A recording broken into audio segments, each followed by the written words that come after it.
Want to call it to order? Call this in order. I pledge allegiance to the flag of the United States of America and to the republic for which it stands, one nation, under God, indivisible, with liberty and justice for all.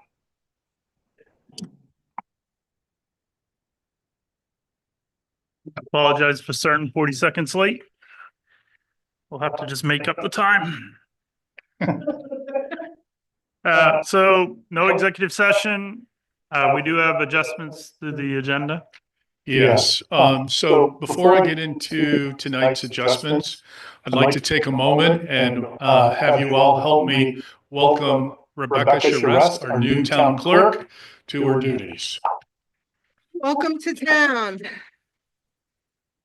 And adjustments to the agenda. So I understand that Dad's Place has been sold and the new owners have a temporary liquor license, which is good until sometime later in April. I put them on the agenda just in case we had their updated information for their annual liquor license moving forward. We do not, so we will not have that liquor license public hearing or vote tonight for Dad's Place. So do we need to vote to table that? No, I we're think we making just an kill it. adjustment. Yeah. Okay. So the under new business 14.2 will be a tax abatement for your consideration for Ryan Robert. It's a part of your supplemental packet. You have a one sheet on it. Came in today and the amount is $1,506.44. And assuming you pass it, I'll need you to sign the abatement when we get to that point. Those are the only adjustments I have. Okay. We have to make a motion on that, right? Or did you just do that? I make a motion that we suspend Robert's rules. Actually, I don't think we do, actually. I spoke out of turn, I think. Yeah, Because we have it on our agenda, we don't have to do it. Right, yeah, Sorry. but either way is Apology. fine. It's been a while since we've done this, so. Yeah. Oh, the abatement though. It's not on there. So we do have to. No, but we have adjustments to the agenda. That's why we put that on our agenda now. Okay. Because you haven't voted on the rest of the Rest of agenda. it, yeah. Right. So, public hearings, so we only have one, we currently only have one, the Games of Chance license renewal by the American Legion. Yes. We will open that up, that public hearing up. Any comments from anyone? So we make up our 40 seconds, okay? If there's no comments, then we will close this hearing. And we'll go to the licensing of the American Legion, the Games of Chance and license renewal. I make a motion that we issue the renewal for the Games of Chance to the American Legion as proposed. Second. It's been moved and seconded. Any discussion? All those in favor, raise your hand. All right. Pass. And just to make sure, did you get the first and the second? Olive made the first, Sunny made the second. And so that will have to be reflected in the minutes. Okay. Will the individuals who put in for will the individuals that put in for being on the rec committee be here today? Okay. Thank you. That paper is not in here, right? What's not in there? The American Legion, So or do we not? I don't know if there's paper, quite honestly, it's all this stuff is rather confusing all of a sudden because the state has taken over most of the stuff. Okay, So so we just have to kind of like, Plus with the transition from Janice Right. to Rebecca, I don't know, have you seen any paperwork from the American Legion? There may be some. So, well, I'll check in okay, the next day or two. And all right. And Janice will be here next week to help fill in while Lisa's away. Okay, And so we'll double check Right. things next week. And But then to the we can best of- always, I mean, we can come in individually and sign it Right, if we need yeah, to. if need be. Okay, just making sure, because I didn't see it in there real quick. All right, so we have appointments and resignations. Next, couple of rec committee people for consideration. Yeah, we received applications from a Matt Macchiola. Good luck to me. Mosio. Sorry, Matt. And by a Shannon Briner. They both have a strong interest in joining the rec committee and have asked for your approval tonight. I'm just asking out of ignorance. I should know the answer to this. They don't determine who's on their committee. No, well, no, I mean, because we don't do anything with your committee, right? I was gonna ask that too. Yeah, I know. I was like, that's what I was just wondering. Like, so I'm just asking because Yeah. this is out of ignorance. I don't know the answer, so I'm asking the question. So the people who want to join committees, Right? even with the Community Day. Community. all those names come in to you Right. for approval. Okay. If we were still living at the end of the 20th century and not into the 21st century, technically everybody is supposed to come in and meet you and do the Right. whole thing. Good luck with that in this day and age. Right. Some that can have Right. and will continue to encourage people to. The truth is, when it comes to the rec committee, they're a committee in transition. They have some people who are moving on, and so they are in great need of help. And so through my eyes, anytime anybody wants to volunteer to do anything in this day and age, for me and my part, yep. I mean, there has to be a pretty strong reason not to. And concerning if people, the Community Day Committee, and I don't know if this is your question directly, but it's been a little looser. It could be tighter. We could tighten it up. I don't always know who's coming and going, and it's really more of a communication thing. And where it's My concern is putting somebody on a committee. It doesn't have anything to do with me, and I don't know these people from Adam, Right. Because I just don't. And so my concern would be, okay, here I've just put these people on your committee, and I don't know anything about them. I don't know if they're a problem or not. Like, So I can tell you, both of these people have been through the background check and have passed. There's no Right. issue. no, I But is understand that. anybody on the rec committee? And I'm not saying anything about anything at all about these two individuals. I'm just saying me as not knowing them from anyone else. Like, Right. I'm just concerned about putting somebody on a committee that I'm not involved in, that I don't know anything about, because they're not here. I can't ask them questions. Like, I don't really know anything. Well, and have they actually sat down and met with the rec committee? It's my understanding that both of these people know Justin, and Justin knows of them and wanting to be on the committee. You know, and you have to appreciate the fact that I don't see Justin every day. I understand. We communicate as best we can when we need to via email. And so it just depends on how this council wants to operate. Certainly, you can refuse to accept both of these people tonight and ask that they formally come in front of you. You certainly have that That's right. not really my intent. I'm just saying that I'm concerned about putting, so like, if Justin knows who these people are, then I'm okay. with That was gonna be right? my Like, question. Does Justin know that they've applied? Or Yes. is Justin okay with their applications? I haven't spoken to Justin directly. I have spoken to the applicants.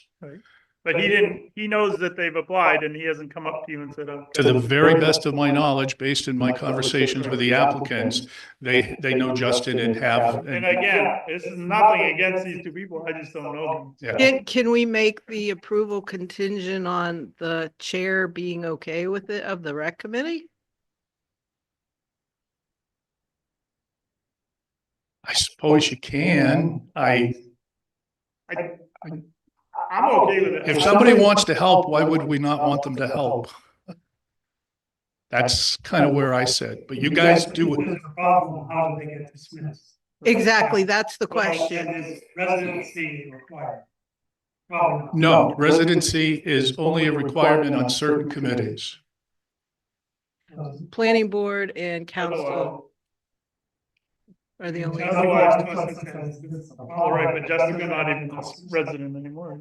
What's that? Is Justin a resident of this town? No, Right.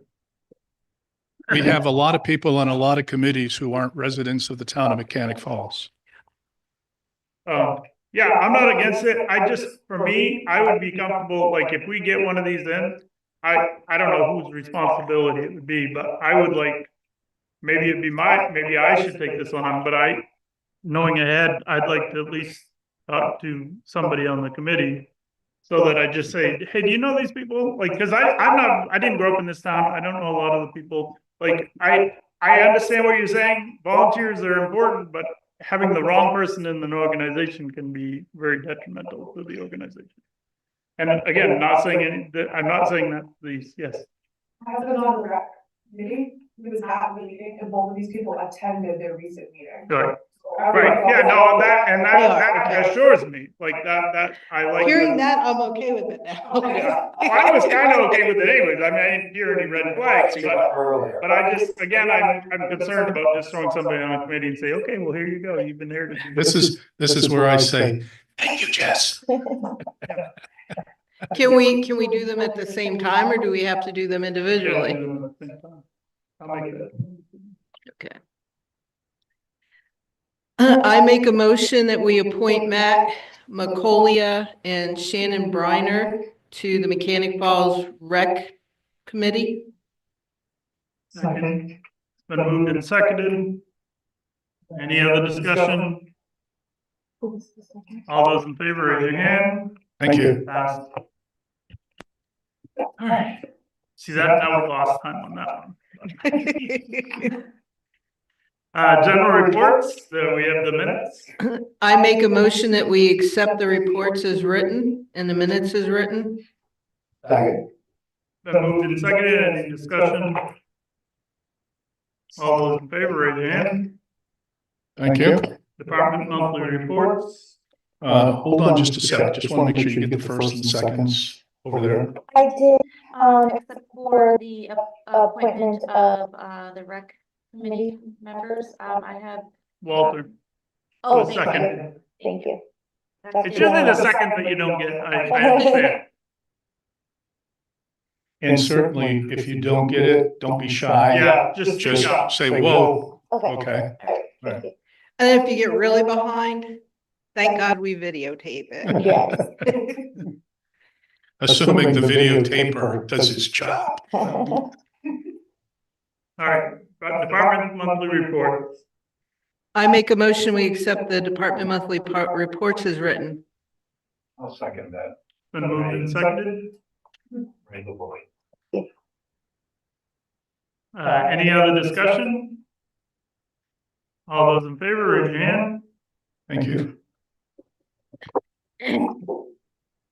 All right, here we go. Now the ladies are up.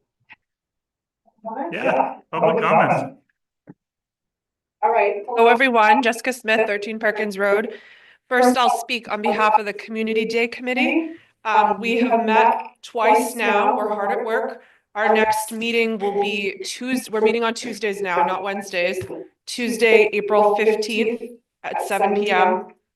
We voted at our last meeting to shift the event from August to June because the current makeup of committee members, which is also very small, we have less people that are available to help in August. So we're shifting to June. So the community days this year will be June 20th is a Friday and Saturday, June 21st. Same plan with the something Friday night, something fun to get people out. And then Saturday morning, pancake breakfast, parade, vendors and entertainment in the parks right in the middle of town. And is it 6 or 6:30, Jeff? The committee meeting Yeah, at 7. 7, okay. Yes, I'm glad you asked. I forgot to say that part. Our theme for this year is beach bums / summer fun. So we're going to do the art contest again at Elm Street School. That was really popular last year. So the 6th graders will be designing our logo. And since we were talking about applications, would you like me to we do have some new people and we have some people that stepped aside. I was looking on the website because I was thinking I should mark that up and I couldn't find where we were on the website. So would you like a current list? So you do have a page on the website. I didn't find one. Yeah, so it's, Okay. you Probably probably did. got it.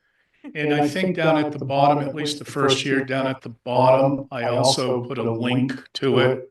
So if Okay. you go on the homepage down at the bottom, I genuinely don't know if it's still there. It very well may be. That would take you to that particular page. Okay. Because how the website is set up, it's not great for having a ton of information on that Mhm. landing page. Okay. Okay. And if anything, we would just like to have like our group email address and maybe a link to the Facebook page, which is where we Sure. put all the photos and stuff.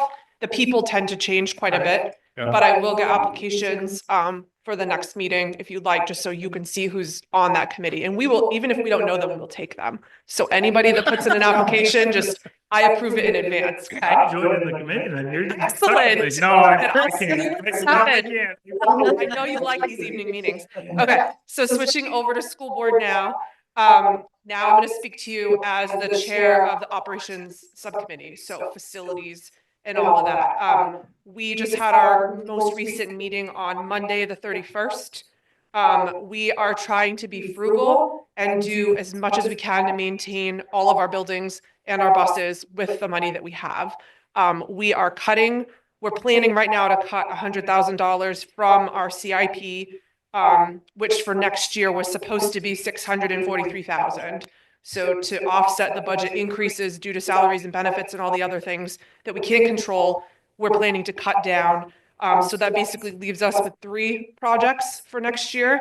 And we have a lot of buildings and they need a lot more than 3 projects. So most of our money is going to the roof. So the middle school and the high school, we had a hard time getting companies to bid. So we had to bid the whole roof and then we split it out like into chunks, the project.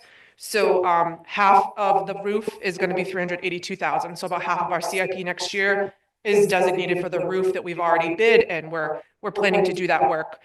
We also did a project to stabilize the boiler at Minot. So I don't know if you all remember, I think it was 2 years ago now, the boiler cracked and leaked, and then we had no heat.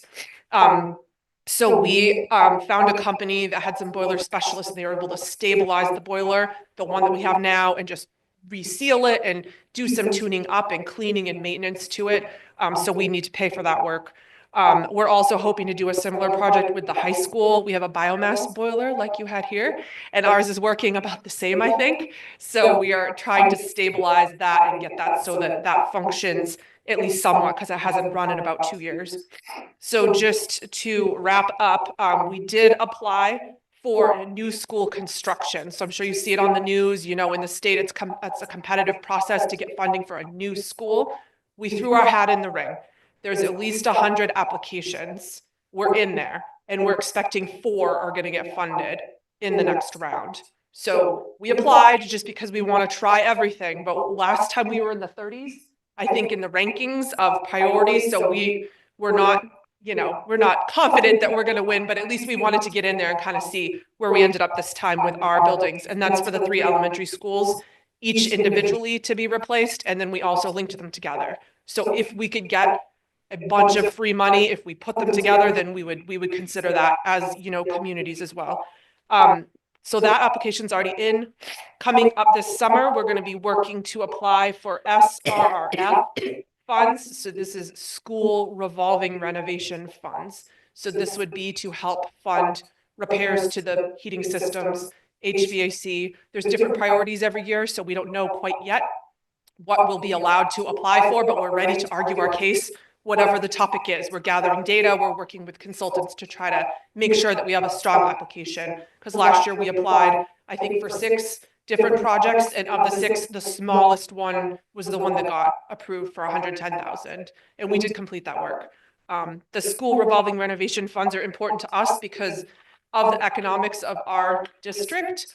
It's based on the free and reduced lunch rate. So we're able to get free money. Remember, 60% is free, like forgiven, and then we pay for 40% of the project. So a big expensive project becomes more palatable when you have more than half of it is free money from the state of Maine. Free money, it's still our tax money, but you know what I mean. So the projects that we're working on right now, we're preparing for that process. We're looking at energy efficiency, cleaning and reusing the equipment that we already have, and just seeing, you know, how far we can stretch the dollar. But you'll be hearing from us about that. Mary's going to talk about the budget more. We have another budget committee meeting this Wednesday, at 6 o'clock this Wednesday. Cafeteria again. But yeah, and that's it for me. Thank you. Thank you, Jess. You're welcome. 219 Jordan Road, and hot off the presses are cost sharing, which I talked to you about last time report. Where else am I on that committee? Barely. And I got the email. So I just kind of wanted to go over sort of the highlights of that. If you remember, the cost share committee was formed to look again at just that local share. And if you look at that kind of picture on the front, the local share is sort of the medium shaded one. The rest of it, the largest part of funding is our subsidy. And then in order to get subsidy, there is a required local share. So that's part of the light shaded one. The medium shaded one is the cost share, which is about 17%, which that covers all the things that are above sort of that minimum that the state allows us. And it's covered in the past the school construction projects, some adult ed, our CIP comes out of that. So that's the part that this committee has been looking at, and that was a 9-member committee. There are 3 representatives from each town.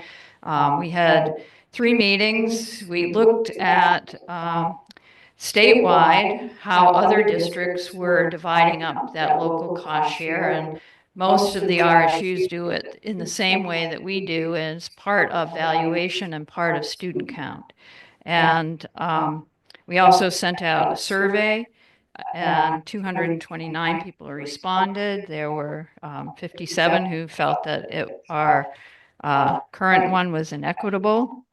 32 said it was equitable. 11% were sort of neutral on that.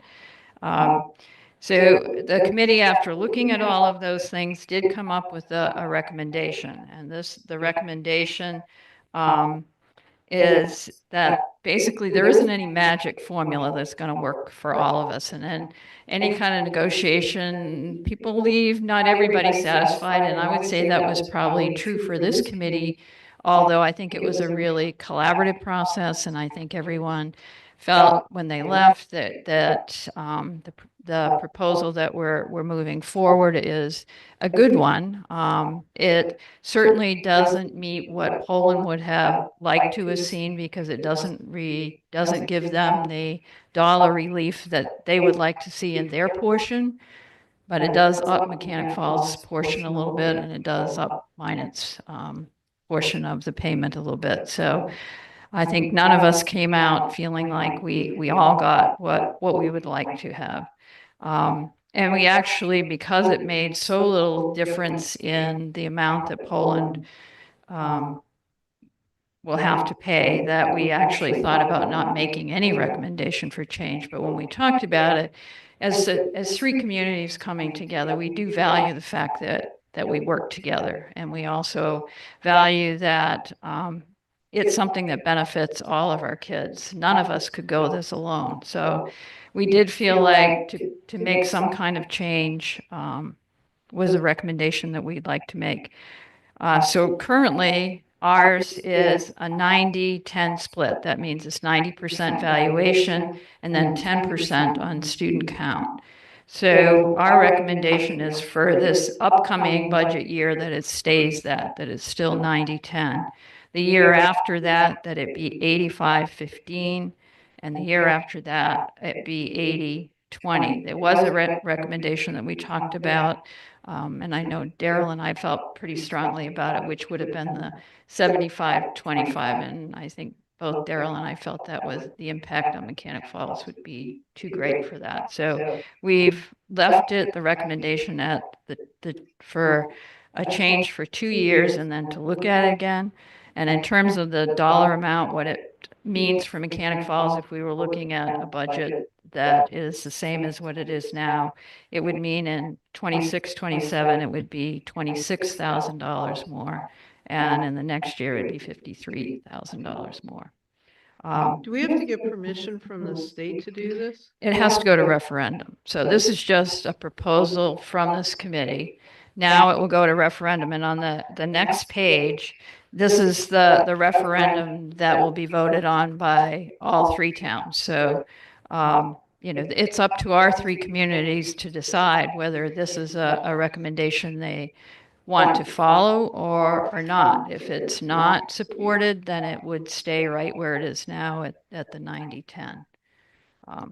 But we don't have to get any prior permission from. Now, this is based on when we reorganized from Union 29 to RSU 16, there was a reorganization plan that was written and approved by the state.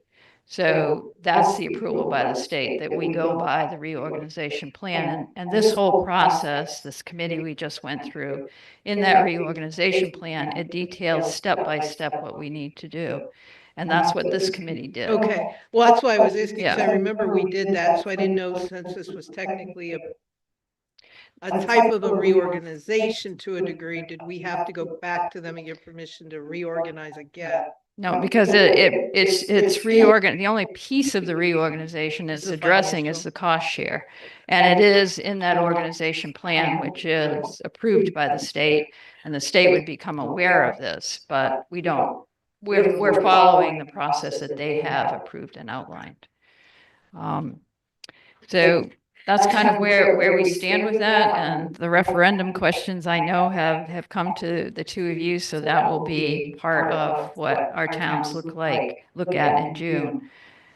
So in terms of our budget, of which we do have a meeting on Wednesday night, and I know you weren't well and you missed some of those, Paula. So if there's any information you need me to get for you ahead of that meeting, or the only thing I think we'll get is the agenda for that, because right now we're still making cuts and hoping that we'll have some even more solid cuts to bring. We just got some adjustments in our insurance. So that other than the agenda, there's probably not a lot that will come out. But if there's some that you missed on previous meetings, just let me know. So we do have that budget meeting on Wednesday. And we're hopeful that the budget committee can put forward a proposal for the school board to vote on Monday, the 14th. And then out of that meeting will come a budget, and then we have a budget forum that we've scheduled, just sort of public kind of community discussion on April 30th at Poland Community School at 6 o'clock. And then we have our official district budget meeting, which is May 20th at 6 o'clock at the high school in the auditorium, and then the referendum on June 10th. So there will be 3 things to address having to do with schools on that June 10th. There will be the general one on school budget. And also, this is the year, every so many years, we have to ask if we want to continue, if the towns want to continue with the same 2-step process of having the district budget meeting and then a referendum, or whether they would prefer just to have the district budget meeting. So that question is on there. And then we will have this cost share one that I just talked about. So all 3 of those will be on the June one. Okay, thanks.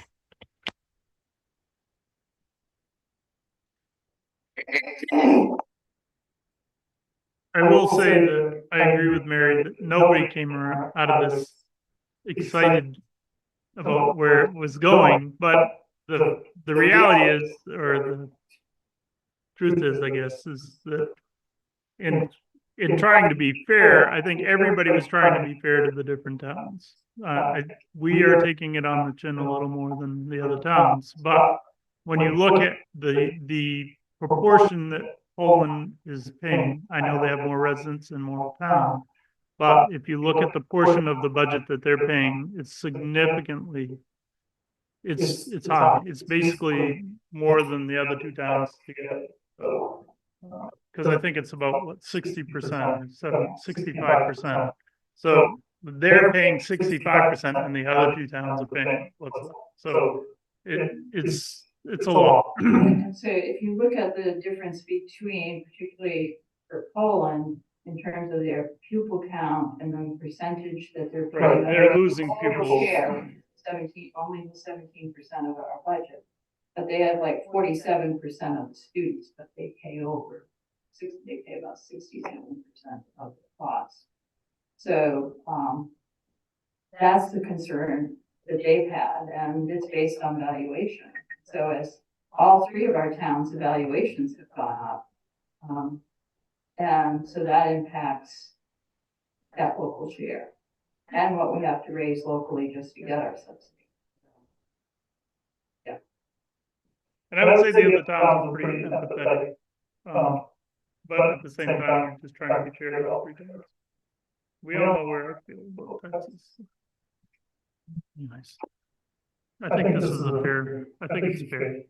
I don't like it, but it's fair. I shouldn't say I don't like it. As a taxpayer, I don't like it. As an official, I think it's fair. Anyways, thank you, Mayor. Council comments? All right. Looks like you're up. Okay. So we'll begin at the beginning. Municipal election nomination papers are due before 11 a.m.-ish this Friday, April 11th. And so for those who have papers out, make sure you get them in. And unfortunately, I must share with you all that to this moment, we do not have anybody who has taken out papers for Sunny's seat. So if we do not have someone who takes out papers, gets Siggy's in return by this Friday, then we will be doing the famed write-in on Tuesday, June 10th, which would make you susceptible again, my friend. Look at the look he's I did it to him once. I'm not going to do it to him again. I'm now Mary's campaign manager. And yeah, good luck to us all. Okay, brand new conversation. Daryl and Ray know a little bit about this. I'm about ready to start a journey of exploration of either renovating our current tennis courts or converting all or some portion of our tennis courts to pickleball courts. I have in the last year, 18 months, had several folks call me and want to know about pickleball. And so, as a matter of fact, we talked briefly about this, I think last fall, and Sonny said he knew a guy. And so I have that. I've spoken to him. Daryl knows this guy. And with a handful of people who love pickleball, I'm going to, tomorrow it's on my to-do list, as a matter of fact, even though it's going to be snowing tomorrow morning. I'm going to make phone calls and try to get everybody together somewhere in the next 2, 3, 4 weeks and do a tour of our tennis court area. And the gentleman in question, forgive me, I don't remember his name, David. So he used to work for the company that does this in Gray, and it's my understanding. And so his expertise will be greatly welcomed. And I don't know where this journey goes.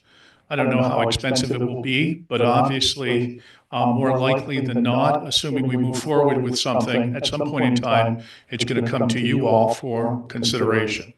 This isn't part of the rec committee's responsibility? No, I've had a couple of conversations with Justin. He said that the rec committee would be, if we needed to do some fundraising, if somebody wanted to just on their own do something, they would try to be a helpmate towards fundraising. But all of that, quite frankly, I think if we left it to that, it wouldn't happen. You know, So 'cause it- who takes care and maintains? I thought rec took care of maintaining. No, to the best of my understanding, it's the town's responsibility. I think Public Works Public does Works. what they can with it. You know, last year we did all the lighting, right? And, so I don't know where this goes, and, wherever it goes, it will wind up in front of you at some point in time in the future. And if any of you has a strong interest and wants to play along with this storyline, feel free to reach out to me and I'll include you with this get together. Crosswalk lights. So we inch closer. We do. We have bases purchased. We have the lights. Chris has been in good consultation with Nick from Northlight. And so my goal is sooner rather than later, sometime between now and Memorial, I'd like to see them in. Best laid plans of mice and men and weather and what Public Works has to do and connecting with Nick and his people.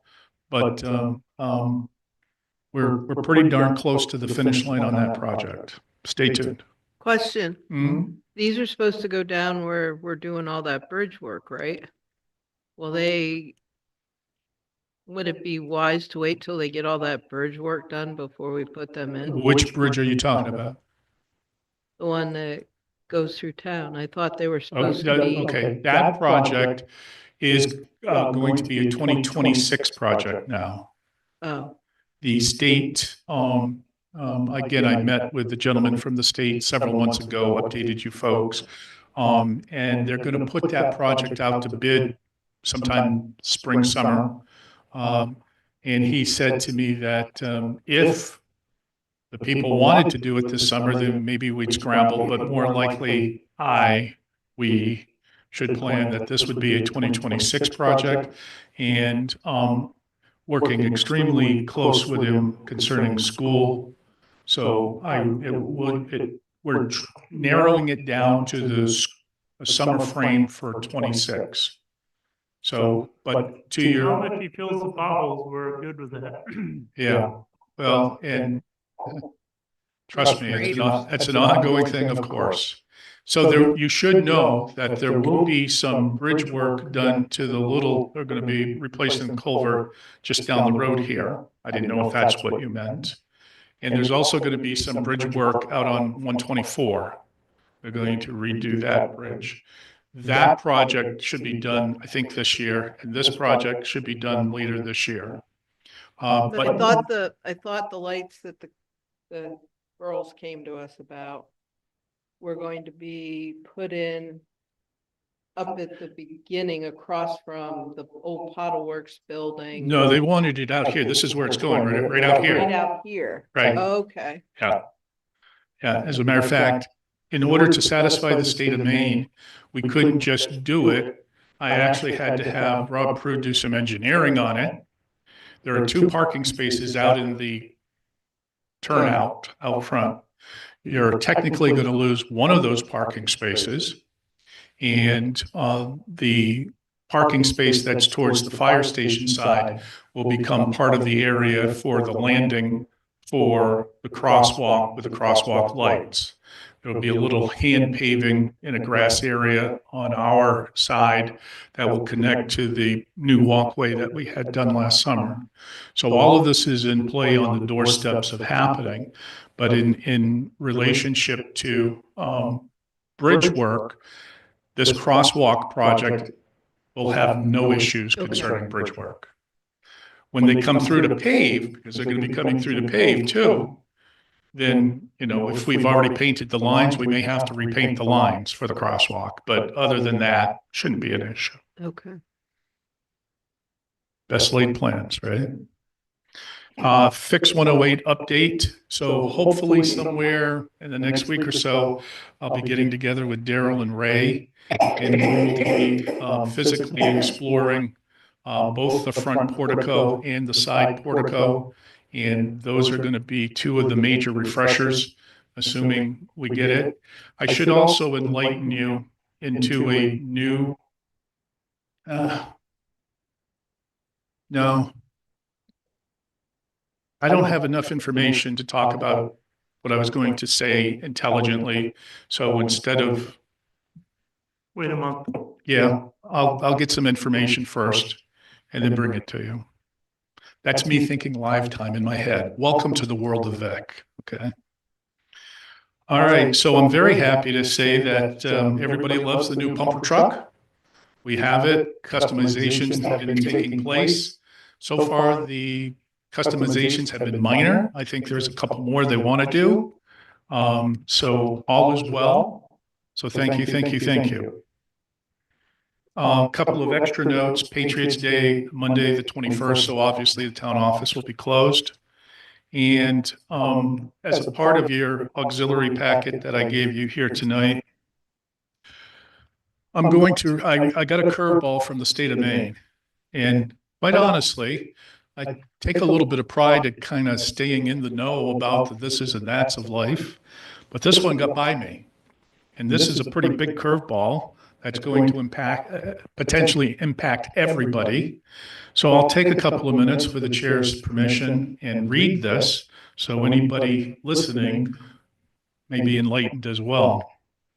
So the Maine Municipal Association last Thursday sent me an email concerning the FY26, FY27 state general fund budget. What's at stake? I'll read. As reported in the news on March 25th, a group of current and former Maine lawmakers submitted an application for a people's veto referendum, challenging the enactment of printed LD 609. This bill contains the baseline appropriations and expenditures necessary to close out FY 2025 and enable the state to continue its operations as of July 1st of this year. Among the FY26 and FY27 appropriations are $1.5 billion for K through 12 education, $265 million each year of the biennium for the revenue sharing program, near and dear to our hearts, and $20.3 million in both FY26 and FY27 to help support county jail operations. Due to the submission of the application, the implementation of the budget is on hold. As the process of a citizen's initiative veto provides, the Secretary of State has until April 8th, tomorrow, to draft the wording of the ballot question and to share it with the applicants before issuing the physical petitions on which signatures will be gathered and recorded. The petitioners will then have until 5 p.m. on June 18th to collect and return the required number of signatures to the Secretary of State, which is based on the number of votes cast in the previous gubernatorial election and currently set at 67,682. If petitioners submit collected signatures by the June deadline and the Secretary certifies that a sufficient number of signatures are valid, then implementation of the budget will remain on hold until the results of the November 4th referendum election are certified. If the referendum fails, then the revenue and expenditure initiatives found in the adopted budget will be implemented. However, if the question is approved by the voters, then the budget is null and void, and the delay in funding will be extended until the legislature can reconvene to draft and adopt a replacement budget. This means that without a budget, state funding for K through 12 education and county jails, as well as revenue sharing for municipalities, will not be available on July 1st, 2025. Furthermore, Depending on the outcome of the citizen petition, local governments could be without state funding until late November or later. The concern among municipal leaders is that absent a state budget, the property taxpayers will be on the hook for funding the state and local share of school, county, and municipal services. This is a serious matter and one that should rise above state-level partisan politics. While the citizen veto process plays out, the Maine State Legislature should, and again, this is from the MMA, Maine Municipal Association, it's saying the Maine State Legislature should be working on the development of a budget that can be supported by 2/3 of our state lawmakers to avoid a state shutdown. While members of the Appropriations and Financial Affairs Committee continue to discuss budget matters, it does not guarantee that a state shutdown will be averted. For this reason, it is important that municipal officials connect with their legislators and demand the adoption and implementation of a budget before July 1st, as well as discuss what is at risk with your residents, business community, and property owners. The legislature's inability to adopt a budget does not bode well for Maine, and more importantly, related burdens should not be borne by the property taxpayers.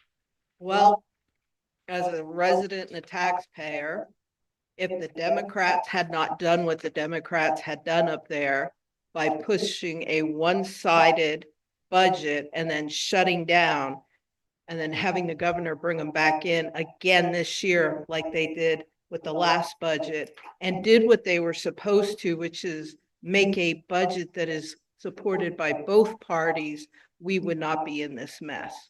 And I think the people in this city, in this country, in this state are tired of that nonsense. And we're probably going to have to prepare for the worst, because I foresee that people's referendum getting the signatures that it needs to hold them accountable. So, on your behalf, doing what I do, looking out and taking care of the town and looking out for the town's best interest, this is a huge curveball that I did not know that we were going to have to deal with. So I'll give you the pluses. The pluses are the following. This is exactly why the auditor wants us to have a 90-day cash flow set aside. And that 90 days, because what we'll be missing is would potentially be missing our share of each month. The state gives us a check for revenue sharing.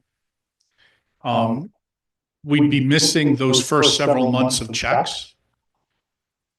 We would be potentially missing, depending upon when the checks fly through, our homestead exemption monies that we get from the state and our Betty business exemption monies that we get. And so I see, from my part in this as the town manager, I see this as a really serious matter. All in this conversation, from my part, all politics aside, at first blush, I go, ugh. At second thought, I go, we should be okay. If this gets to be still, there's nothing that's happening until this time next year, well, I'm going to be substantially worried, and you all should be too. Because here's what I expect to happen, barring some sort of an agreement. Let's take worst case scenario. This thing goes to a November referendum.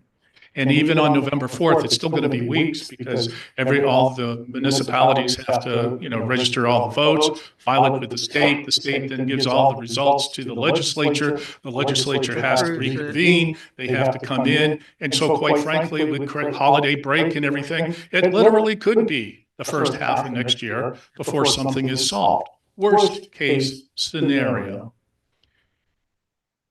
Because we have so much money set aside as this 90-day cash flow, that would be the first obvious way for us to bridge this.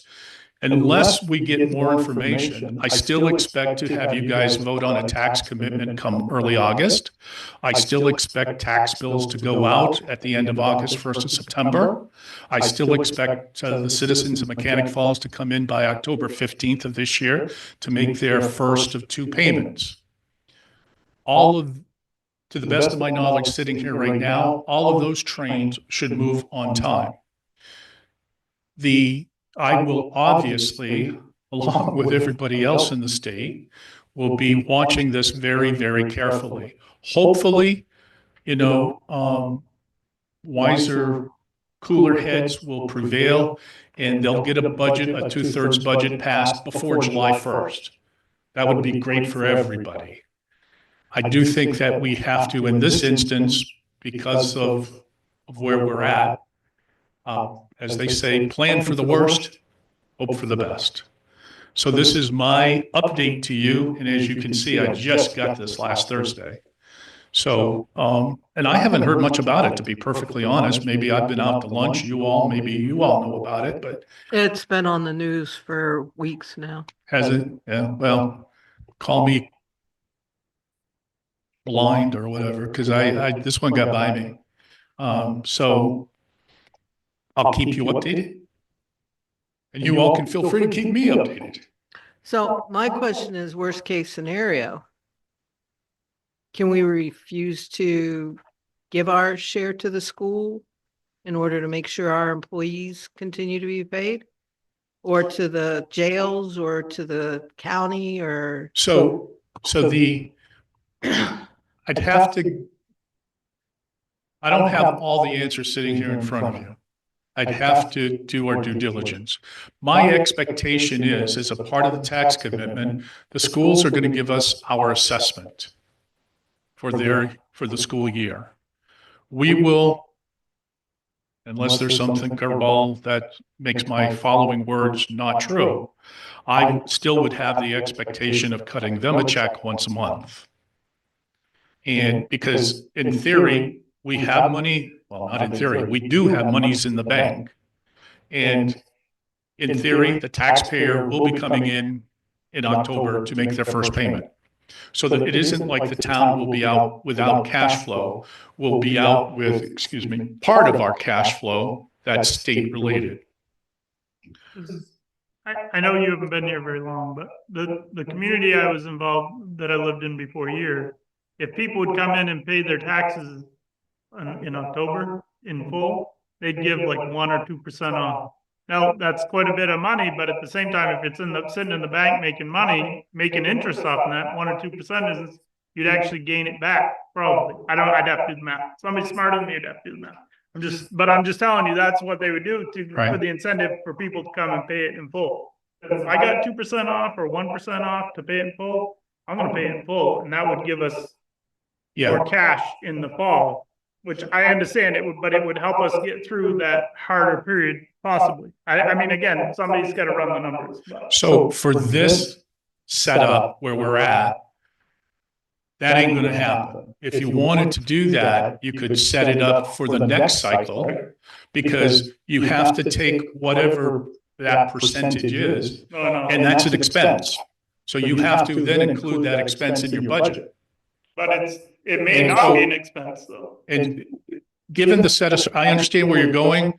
West Paris does it. I had TMI, own some property in West Paris. So I get what you're saying and where you're going. What I'm saying is, for this right here, this particular situation, that would not apply. Besides, I don't think it's necessary. And because if it gets to the point where it's January next year and there's still no resolution, well, we can talk about other extreme measures.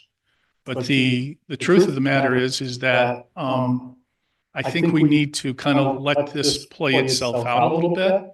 I do want to be prepared for you. And that's kind of where I'm at tonight. And I have a question, because that was something that I've been considering and I wasn't sure where to bring it up. Daryl's correct.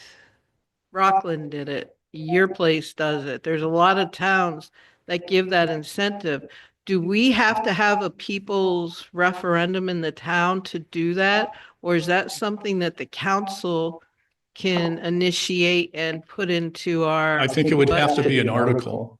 That's what I was thinking, but Yeah. that's what I was It would have to be an article. We'd have to get And again, people to vote on you it. guys have already approved the warrant. Yeah. And so. Oh, I'm not talking for this year. I'm talking Yeah. for down the road. So the other thing to consider too, action, reaction. I don't think, how do I say this? I don't think the town has a substantial issue with people paying their taxes. Since I've been here, we've only had one foreclosure. People in the end, thank goodness, pay their taxes in this town. Thank you. And we do great work to assist in all of that with all the different processes, which is a host of things I won't get into right now. But I don't think initially for this problem that we have in front of us today, that it's such a cash flow issue that we have to take draconian action tonight or next month. I do think it is news. I think we have a safety net, and I think we need to let things play out a little bit. And trust you me, I think you all know at this point, I'm a money guy. I'm not going to let this town get into any problems. And so I'll keep you informed as we go through this. And if there are problems, we'll face them together. But I think right now, worst case scenario is making some adjustments until the state of Maine gets its act together. Then I would wholly expect that they would honor their commitments to the schools and to us and make up for whatever payments that they have missed in the interim. Oh, Northern Maine has put out a declaration. They're trying to separate from Southern Maine right now. So for me, I don't mean to end it on a really serious note, but back to the chair. Okay, thank you. Old business, the Head Start building. Yeah, so we've left this on a hiatus for the last few months to get through budget season. Now that we are through budget season, I'm putting it back on your agenda as old business for consideration. You guys can make a decision tonight. You can mull it for the next year if you want, whatever, but I'm at least putting it back on your front burner. And as to what to do you have any preferences as to what to do with the building? Question, if we allow Public Works to have it for storage, what do we have to do insurance wise, if anything, to make it so that it can be used for their storage? If anything, it might even make it a little easier. I don't know. I mean, because we already insure the building. And so what would happen if you guys decided tonight or sometime in the near future to go with the storage concept, then I would have Chris get to work at figuring out what the adjustments would need to be. I mean, obviously we'd need 1 or 2 garage bay doors put in. I don't know as if there'd be much configuration changes in there. Maybe, maybe not. I would let Chris kind of take the lead on that. And I do know that he certainly could use the space. So. But obviously our insurer would be notified of the change of use and how that would impact us at all. I don't know. If anything, like I said, it might be favorable because we don't have kids over there. We have equipment over there. So I don't know. I don't know. To be decided. Has the Historical Society talked about this at all? Last night I realized there's a room up by the library that they're going to open up and try to convert that into a little space that people could do research in, maybe develop it so that we can display some articles that are pertinent to the Historical Society. I don't know, they're kicking around ideas instead of going big, to go small and more Okay. customized. So are they not interested in it at the? Well, they're always more interested, but when it comes to money, we just kick it around. There's no money. Right. So for the short term anyway, hopefully this will get us by for a year or two till someone wants to donate money to the Historical Society.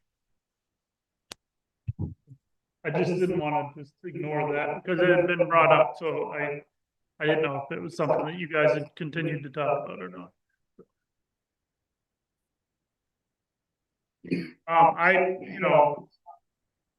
If it's a usable space for them, I mean, and they need storage and we don't have another use for it, I think that yes, it's in dilapidated state for a head start or whatever, but for storage, and if it's usable, I mean, like, why wouldn't we use it? Like, it's with a very little amount of money of investment of just changing doorways or whatever. If they could use it, I'm all for it. But I think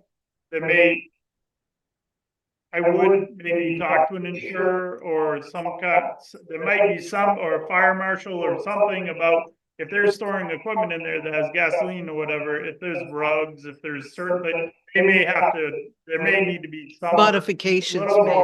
modification. Ventilation, if they run it, whatever, but I don't think it would be a substantial amount of money. So if you want to continue chasing this, Right. we can take it in baby steps, if you will. So if you want to, you can give me authorization to explore with Chris and others the drill down, the viability of using it for storage. Because it doesn't have to be a slap and tickle tonight.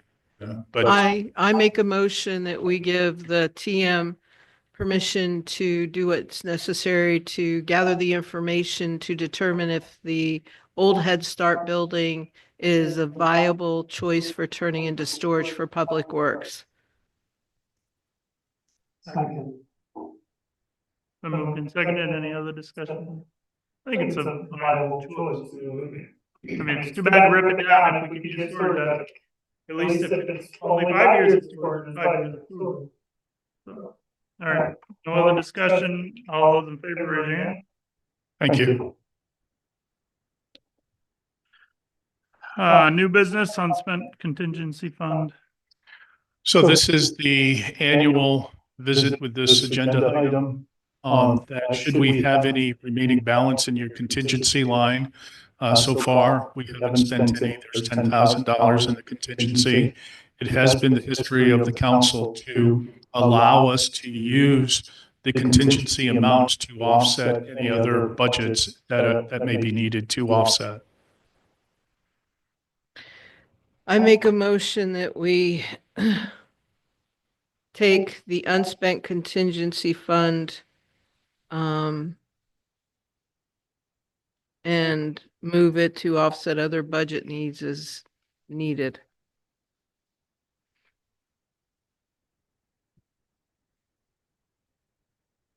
I'm second that. And moved and seconded. Any discussion? And basically, it's just balancing. Yeah, it's just, again, it's housekeeping, really. All right, yeah, no discussion, then all those in favor, raise your hand. Thank you. Does pass. I'm going to assume if it's unanimous on the yes, I'm not gonna ask for a nay. You assume what? I'm not gonna ask for a nay vote if it's unanimous. Yeah. I haven't read it, but I just want to state, Yeah. I mean, I can, but Yeah. I don't see the point if it's unanimous. Right, agreed. The tax abatement, Yeah, so this came to me today, this morning. And so, Dennis from O'Donnell's has been working, with this family on Pigeon Hill. And I really don't know the story in any great detail other than that it's a family issue at this point through inheritance, I believe. I don't know. I shouldn't even say that because I don't know. I genuinely don't know. But they did produce this for me to bring to you tonight for abatement approval, if you so choose. I have And a question. sure. Is this building condemned? I don't. Because it should be condemned if it's All worth all I know is that Dennis felt that there was a change in valuation. I do believe that the building is in great disrepair. Yeah. But again, I got this morning, I know nothing. So it's either you guys approve it tonight or it waits another month. I mean, is anyone living in this building? I don't have any information. I mean, I have a hard time calling it zero if it's livable. I don't think it's, 104 to 25. yes. Well, which is nothing. Right. So it's asking for a reduction, not for it to go to zero. Well, it does go to zero because of the homestead exemption, it goes to zero. Right? Well, that's my my question is, if it was, Right. if it. Right, but if it's rotten to the core, then if it truly is rotten to the core, then it's condemned. Like, it's, right. Which it may be, maybe it's an inheritance, nobody lives there, but like. Well, my question is, are we given the exemption because the individual? Is it a homestead? They're not living. Yeah, they're not living there. They shouldn't be getting the exemption. So this is the problem. This is absolutely the problem. The problem is, and I hang my hat when I get these sort of things, but it is a problem. I wish I could sit here and talk intelligently to you about it. I should, right? I'm the TM, but I get it this morning. We have an assessing agent, John O'Donnell. Yeah. And Dennis is our person from O'Donnell's who deals with all of these on our behalf. And so I have to trust that Dennis has been through the minutia of this and has said, this is worthy of an abatement based on the information Dennis from O'Donnell's has. But in order because you guys are the town assessors, it needs to go through you to, for approval. So either you approve it tonight or I put it on the agenda for next month and either ask the family or Dennis or somebody to be here to speak to your questions. I'm just taking my hat that we paid Dennis to do this job and he's doing a job for us. Right, but he didn't do it if it's an abatement. Right. Yes, he did. No, he didn't, because it's gone all the way till from April to now. If it's an abatement, they didn't do It's the job last in year April. taxes. No, That's true. That is a true statement. They didn't do it correctly in April if we're doing an abatement now. there could be some reason why. There's a reason why he gave this abatement. I understand that. I don't know what his reason is. And I'm not after you. I'm just saying that but your logic is he's to be trusted. And I'm not saying he's not to be trusted. I trust people every day. I understand that. I'm not saying that, but you're saying, well, he'll do his job. But the job was in April 1st to get this right, and he didn't get it right in April 1st. So there's no guarantee that he's got it right this time. Like, we don't know if somebody's living in this house. We don't have the information. What Barbara told me this morning, if I remember correctly, there's something about a family. I don't know if this guy passed away in the last few months. I don't know. I think the family is involved in this thing. I shouldn't even be saying this because I don't know. And that's fine. I don't I'm know. just saying that I think that I personally feel we need to get more information on this. Well, then just table it. That's me. If the people feel differently, then I'm forward. Well, it gives me questions because it's for the tax year of 2024. If there was an individual alive and living in there, then they did, are entitled to the homestead part of it. But if this is a part of an estate, then the estate is not living there and they're not entitled. I would think they wouldn't be entitled to. It has to be a primary homestead. residence. Yeah, For a homestead. for the homestead part of it. I just don't want the state to come back after us and go, you allowed this and you shouldn't have. I don't know. And we're not getting after you, trust me. We understand, at least for me, I am not getting after you. I'm not saying you didn't do, it landed on your plate today, that's fine. But I just feel like we don't have enough information to act on it this month, but that's just my opinion. If it's waited since April to now, then It's not, I mean, it's not like taxes are due tomorrow or. Well, I and don't know, now- because it's for the tax, it's for last year's tax year.